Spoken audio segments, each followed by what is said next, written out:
भारतीय राज्य व्यवस्था इंडियन पॉलिटी, भारत का संवैधानिक विकास, constitution development of India regulating act 1773 द्वारा सर्वोच्च न्यायालय की स्थापना कहाँ की गई थी? तो कलकत्ता में 1774 ईस्वी में की गई थी। भारत को भारत के प्रशासन में भाग लेने का अधिकार किस अधिनियम के द्वारा प्राप्त हुआ था? तो चार्टर एक्ट 1833 के द्वारा प्राप्त हुआ था। भारतीय विधान परिषद को बजट पर बहस करने की शक्ति किस अधिनियम के द्वारा प्राप्त हुई? तो भारतीय परिषद अधिनियम 1892 को प्राप्त हुई। केंद्रीय विधान मंडल सर्वप्रथम किस अधिनियम के द्वारा द्वय सदनीय बनाया गया था? तो 1919 के भारतीय शासन अधिनियम के द्वारा बनाया गया था। भारत के राष्ट्रपति को अध्यादेश निर्गत कराने की शक्ति मूलतः किस अधिनियम से प्रेरित है? तो भारतीय शासन अधिनियम 1935 से है। भारत का संवैधानिक विकास जो है 2 श्रेणियों में हुआ था। नंबर 1 ईस्ट इंडिया कंपनी के अंतर्गत और ब्रिटिश क्राउन के अंतर्गत। रेगुलेटिंग एक्ट 1773 और पीट्स एक्ट 1784, फिर charter act first 1793 charter act second 1813 में, चार्टर एक्ट थर्ड 1833 में, चार्टर एक्ट फोर्थ 1853 में हुआ था।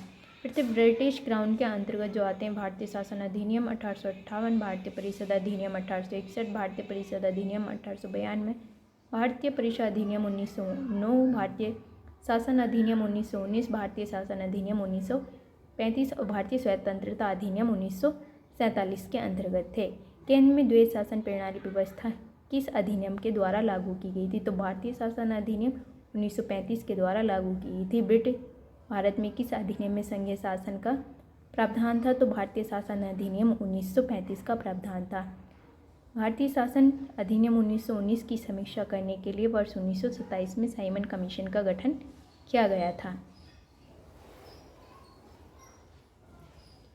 अखिल भारतीय संघ स्थापित करने का प्रावधान किस अधिनियम में किया गया था? तो भारतीय शासन अधिनियम 1935 में किया गया था। भारत के संविधान में केंद्र और राज्यों के मध्य किए गए शक्तियों का विभाजन भारतीय सरकार अधिनियम 1935 पर आधारित है। एक निर्वाचित संविधान सभा द्वारा भारत का संविधान का भाग इनका निर्माण करने का प्रस्ताव किसके द्वारा किया गया? तो क्रिप्स मिशन के द्वारा किया गया था। भारतीय संविधान सभा का गठन किसके अंतर्गत किया गया था? तो कैबिनेट मिशन 1946 ईस्वी के अंतर्गत किया गया था। कैबिनेट मिशन द्वारा प्रस्तुत योजनाओं के अनुसार संविधान सभा में प्रांतों से प्रतिनिधियों का निर्वाचन किस अनुपात में था? तो 10 लाख की जनसंख्या पर एक सदस्य था। भारतीय संविधान का निर्माण कराने वाली संविधान सभा के सदस्यों का चुनाव किसके द्वारा किया गया था? तो विभिन्न प्रांतों की विधानों के द्वारा किया गया था। अंतरिम सरकार वर्ष 1946 सदस्य आधारित विभाग है। जवाहरलाल नेहरू राष्ट्रमंडल संबंध तथा विदेशी मामले थे। सरदार वल्लभ भाई पटेल गृह सूचना एवं प्रशासन, डॉक्टर राजेंद्र प्रसाद खाद्य एवं कृषि, जोन में थे उद्योग एवं नागरिक आपूर्ति, जगजीवन राम सिरम, सरदार बलदेव सिंह रक्षा और लियाकत अली खां वित्तीय, श्री राम गोपालचारी शिक्षा एवं कला से संबंधित थे। भारत की संविधान सभा की पहली बैठक कहाँ हुई थी? 9 दिसंबर 1946 को हुई थी।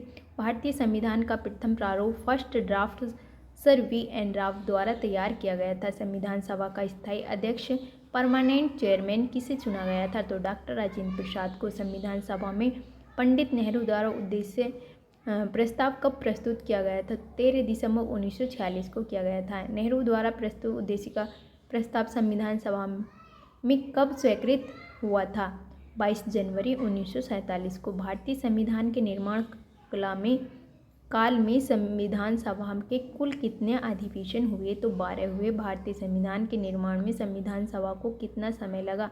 2 वर्ष 11 माह और 18 दिन लगे। भारतीय संविधान सभा के संवैधानिक सलाहकार कौन थे? तो सर वी.एन. राव थे।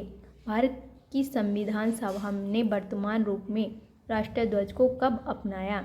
तो 22 जुलाई 1947 को अपनाया। संविधान सभा की प्रथम बैठक की अध्यक्षता डॉक्टर सच्चिदानंद सिन्हा जो कि अस्थायी अध्यक्ष ने की थी। भारत का संविधान कब स्वीकार किया गया? तो 26 नवंबर 1949 को स्वीकार किया गया। भारतीय संविधान पूर्णतः कब लागू हुआ? 26 जनवरी 1950 को पूर्णतः लागू हुआ था। संविधान सभा कॉन्स्टिट्यूएंट असेंबली दिसंबर 1946 को संविधान सभा की प्रथम बैठक हुई जिसमें डॉक्टर सच्चिदानंद सिन्हा को अस्थायी तथा 11 दिसंबर 1946 को डॉक्टर राजेंद्र प्रसाद को स्थायी अध्यक्ष चुना गया। संविधान निर्माण का प्रारंभ 13 दिसंबर 1946 को पंडित जवाहरलाल नेहरू द्वारा प्रस्तुत उद्देशिका प्रस्ताव में से हुआ, जिसमें 22 जनवरी 1947 को सर्वसम्मति से स्वीकार किया गया था। 26 नवंबर 1949 को भारतीय संविधान अंगीकृत किया गया, जबकि 26 नवंबर 1950 को इसे पूर्णतः लागू किया गया था।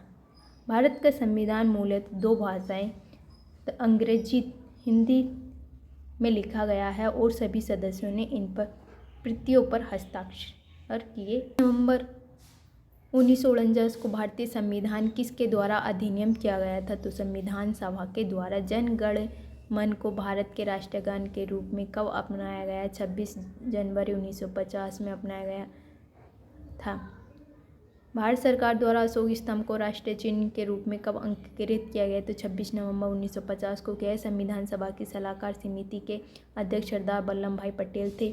संविधान सभा की झंडा समिति के अध्यक्ष कौन थे? डॉक्टर राजेंद्र प्रसाद थे। प्रमुख समितियां एवं उनके अध्यक्ष जो थे, संघ शक्ति समिति पंडित जवाहरलाल नेहरू। नंबर 2 संघ संविधान समिति पंडित जवाहरलाल नेहरू थे। प्रांतीय संविधान समिति सरदार वल्लभ भाई पटेल। प्रारूप समिति जो थी वो डॉक्टर राजेंद्र भीमराव अम्बेडकर।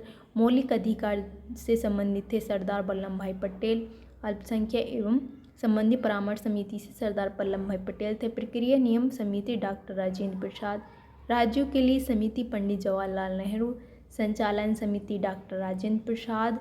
इस प्रकार से ये 8 समितियां थीं। संविधान सभा के कार्यों से संबंधित समिति के अध्यक्ष कौन थे? तो जे.बी. मावलंकर थे। डॉक्टर भीमराव अम्बेडकर की अध्यक्षता में संविधान सभा की प्रारूप समिति में 6 अन्य सदस्य थे। N Gopal Swami Ayyar, doctor K M. Munshi, B M. Mitra. बाद में इनके स्थान पर एन. माधवराव, अलादी कृष्णस्वामी अय्यर, सैयद मोहम्मद सादुल्ला तथा डी.पी. खेतान। बाद में इनके स्थान पर टी.टी. कृष्णमाचारी थे। संविधान सभा ने डॉक्टर भीमराव अम्बेडकर के अध्यक्ष में प्रारूप समिति का गठन कब किया गया था? तो 29 अगस्त 1947 को किया गया था। डॉक्टर भीमराव अम्बेडकर का संविधान सभा में निर्वाचन किस प्रेसिडेंट से हुआ था? तो बॉम्बे प्रेसिडेंट 1947 से 50 से पहले बंगाल प्रेसिडेंट से 1946 से 47 तक हुआ था। तो यही इम्पोर्टेंट क्वेश्चन थे।